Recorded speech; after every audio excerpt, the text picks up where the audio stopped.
Ibu, bapak, saudari, saudara, rekan-rekan muda, dan adik-adik sekalian dimanapun kalian berada, bertemu kembali dengan saya Romo Tino SSCC di dalam catatan pesiarah. Di dalam perjalanan hidup kita sebagai seorang yang beriman dan mengenal Tuhan, Anda dan saya serta kita semua diajak untuk tidak takut mewartakan apa yang sudah difirmankan Allah kepada kita anak-anaknya. Sebagai orang yang beriman, ketika kita menyatakan diri semakin mengimani, mestinya semakin bijaksana dan tidak mudah menghakimi hanya karena merupakan suara terbanyak. Sebagai orang beriman, kita senantiasa mencari apa yang Allah kehendaki dan bukan justru menghakimi dari kenyataan yang belum pasti. Sebelum kita mendengarkan permenungan dari catatan pesiarah, marilah kita membuat tanda kemenangan Kristus. Dalam nama Bapa dan Putera dan Roh Kudus. Amin. Allah Bapa sumber pengharapan, barang siapa berharap padamu tak akan dipermalukan. Kami mohon semoga kami senantiasa percaya bahwa dalam penderitaan dan penghinaan Engkau tetaplah Allah kami yang membela dan melindungi kami. Tuhan, mampukanlah kami agar kami tidak mudah mengkhianati hanya karena dituduh dan dihakimi oleh sesama kami. Demi Kristus Tuhan dan pengantara kami. Amin. Ibu, bapak, saudari, saudara, rekan-rekan muda, dan adik-adik sekalian yang terkasih di dalam Yesus Kristus. Ketika Anda dan saya serta kita semua sebagai orang beriman diberikan suatu penglihatan atau tanda-tanda tentang ancaman yang ada di hadapan kita, apakah kita mundur? Apakah kita lantas menyalahkan Tuhan? Ataukah kita justru berbalik meninggalkan Allah dan bergabung dengan mereka hanya karena kita tidak mau dibenci karena hidup di dalam kebenaran?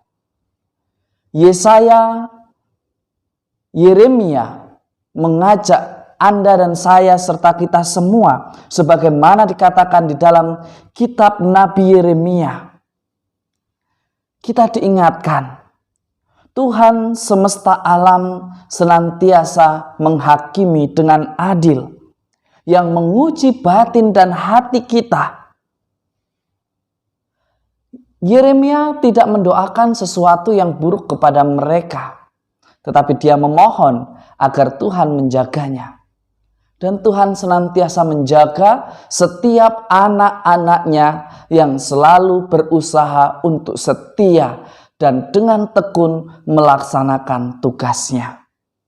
Tetapi seringkali yang terjadi ketika kita berada di dalam posisi kebenaran dan semua orang menuduh dengan hal yang sama, padahal kita tahu hal itu adalah perbuatan yang salah, seringkali kita memilih untuk ikut ambil bagian di dalam kelompok mereka.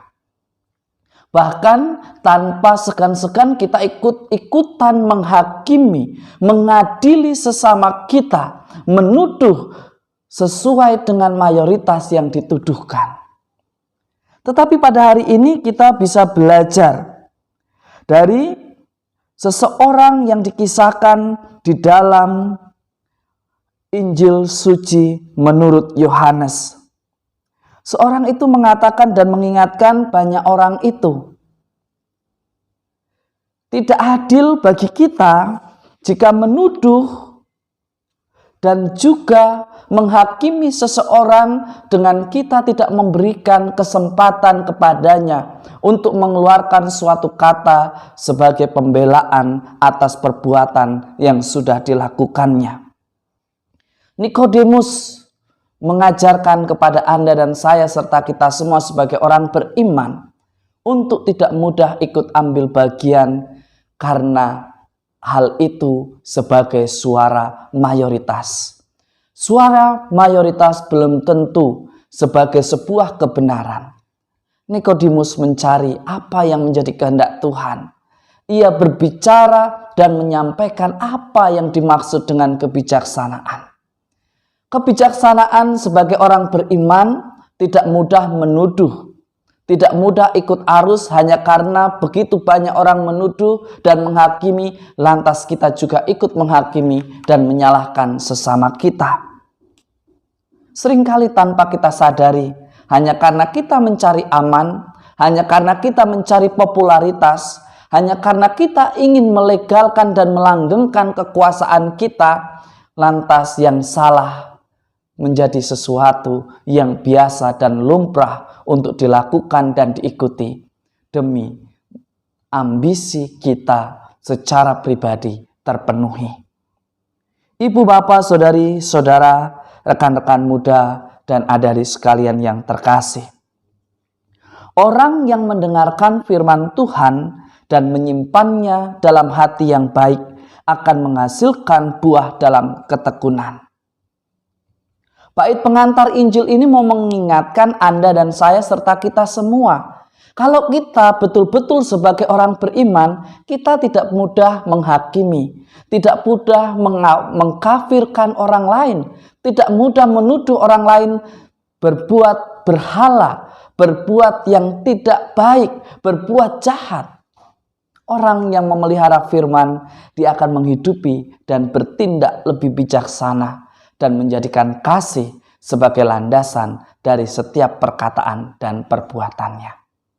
Di akhir pekan ini, Anda dan saya serta kita semua ditantang untuk tetap berdiri di dalam kebenaran meskipun mayoritas tidak menyenanginya, tidak menyukainya, bahkan membencinya. Karena perbuatan yang sudah nyaman, yang salah, yang setiap saat diulang-ulang, yang menjadi kebenaran itu terusik oleh kebenaran sejati. Jangan takut, Yeremia sudah membuktikan bahwa di dalam ketaatan dan kesetiaan Allah senantiasa menjaga dan tidak mempermalukan kita, bahkan Ia membela dan melindungi. Tak ada orang yang bisa menyentuh ketika kita berada di dalam kebenaran. Meskipun kita harus menderita, meskipun kita diejek sebagai penakut, akhir pekan menjadi tantangan setiap saat bagi kita untuk tetap taat dan setia demi keselamatan bersama. Bukan sekedar mengejar popularitas, tetapi demi kebaikan bersama. Semoga berkat Tuhan senantiasa melindungi dan memberkati kita, Bapa dan Putera dan Roh Kudus. Amin. Allah kita senantiasa membela dan melindungi setiap anak-anaknya yang setia dan bertekun serta bijaksana di dalam kebenaran sejati. Bukan berdasarkan suara mayoritas, tetapi berdasarkan apa yang Allah firmankan dan kehendaki bagi kita sebagai orang beriman. Pembatasan kegiatan masyarakat memang sudah diturunkan levelnya. Tetapi jangan sampai kelengahan akan protokol kesehatan justru menjadi ancaman bagi nyawa kita. Akhir pekan selalu menjadi ujian dan tantangan bagi Anda dan saya sebagai orang beriman untuk senantiasa taat dan setia pada prokes yang ada. Tuhan memberkati. Amin.